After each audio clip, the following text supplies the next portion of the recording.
We did study negative exponents in 7th grade, but in my experience, lots of kids forget really what this is all about. So, I want to begin first with a statement that I would have hoped you would all remember, but I think some of you did not, and that is anything raised to the 0 power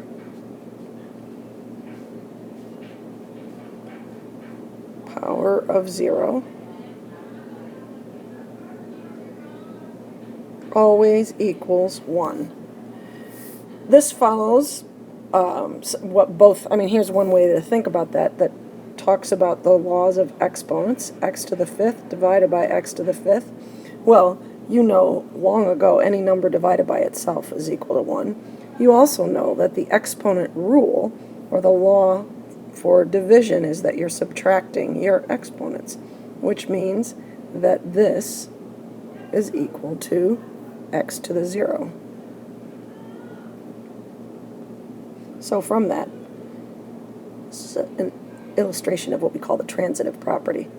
If 1 is equal to this, and this is equal to x to the 0 power, then 1 and x to the 0 power are the same.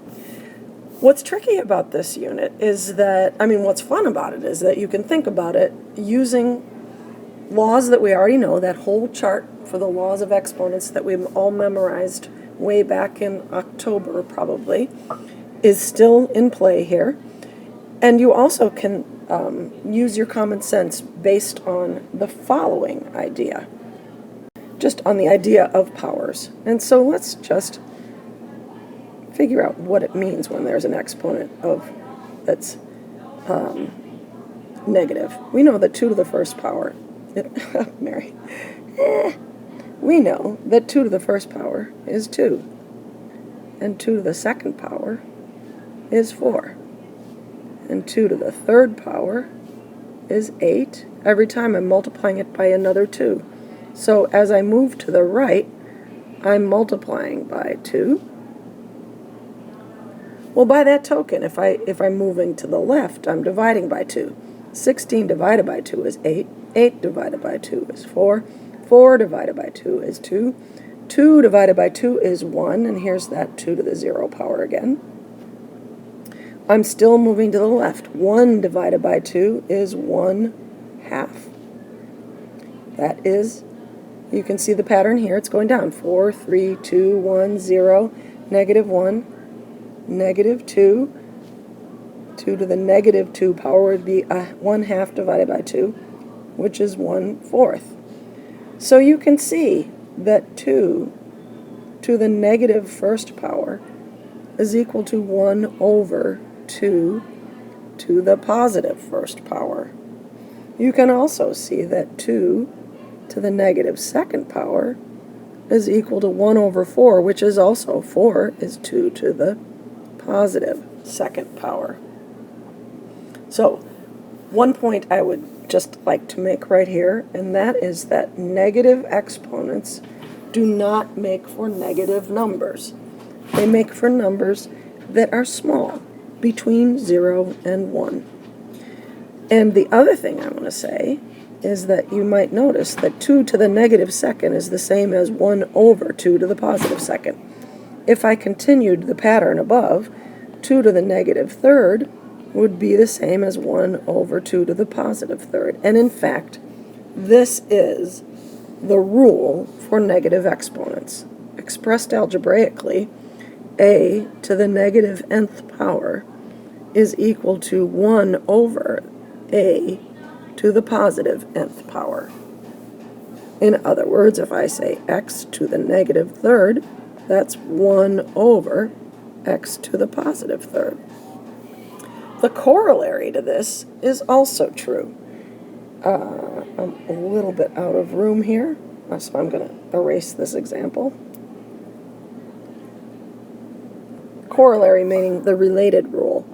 1 over a to the negative nth is equal to a to the positive nth.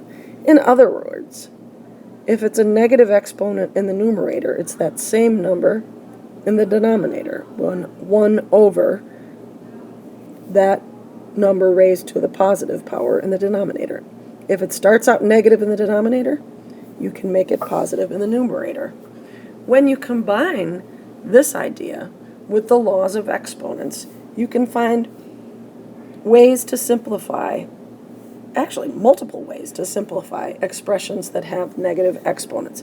That's the fun part of it, but it can also be the confusing part if you're the kind of person who likes things listed in neat, orderly steps.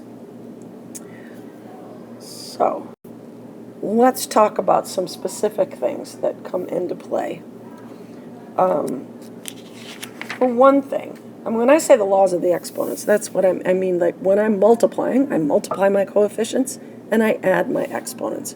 When I'm doing powers, I raise the coefficient to a power and I multiply my exponents. All of those laws are still true, only sometimes you're going to have negative numbers.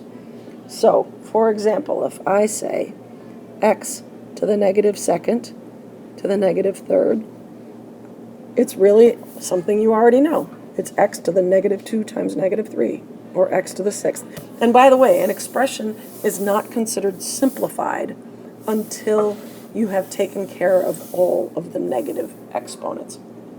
So, if I say, I don't know, 5 to, or let's say x to the 5th over x to the negative 3rd, because this has, oh my goodness, that's a very large exponent.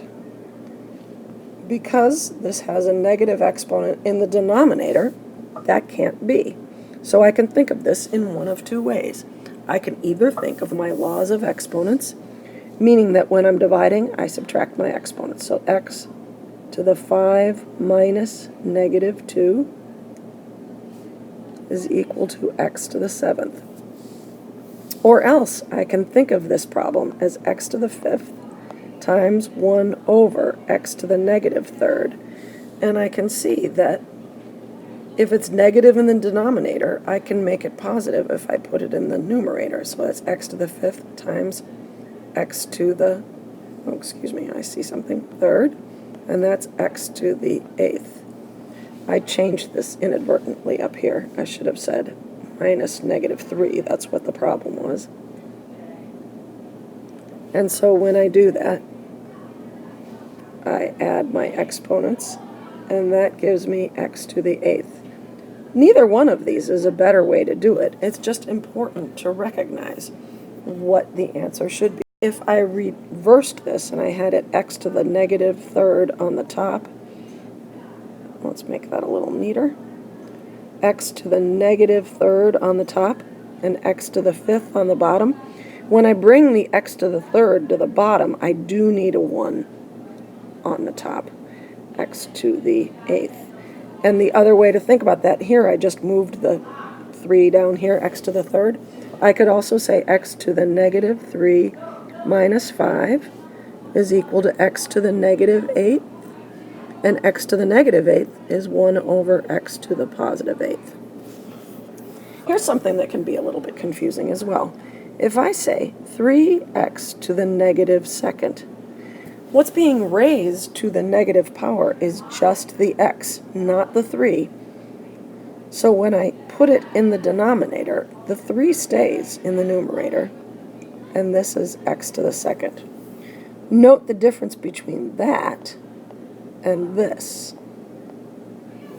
In this situation, 3x is being raised to the negative 2nd, so I have to make it 1 over 3x squared, and then I need to simplify 1 over 9x squared.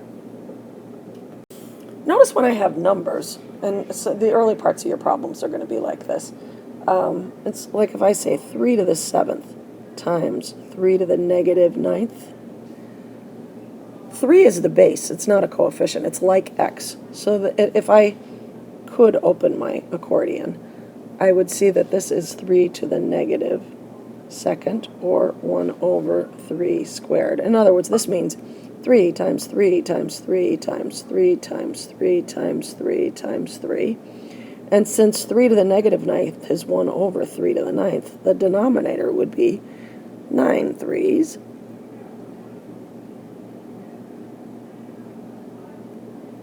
which would be 1 over 3 squared, or 1 over 9. I say this just to make you understand that that is the base. One other thing that we didn't spend as much time on, I just want to make sure you know this, not that this is a negative exponent, but 2/3, actually let's make it to the third power. To the third power. As we know, if I expand that, it's 2/3 times 2/3 times 2/3. So that means 8 over 27. It's saying 2 to the third over 3 to the third.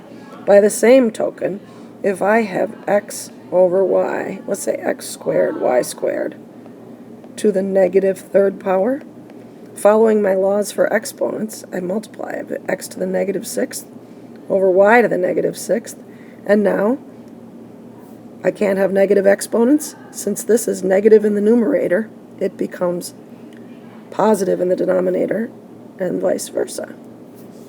So you mix and match whatever makes sense for you and apply the laws of exponents, understanding that if it's negative in the numerator, it becomes positive in the denominator. You can't really read this too well here, but it means 3 to the negative ninth is 1 over 3 to the positive ninth. And then also just follow your laws for exponents.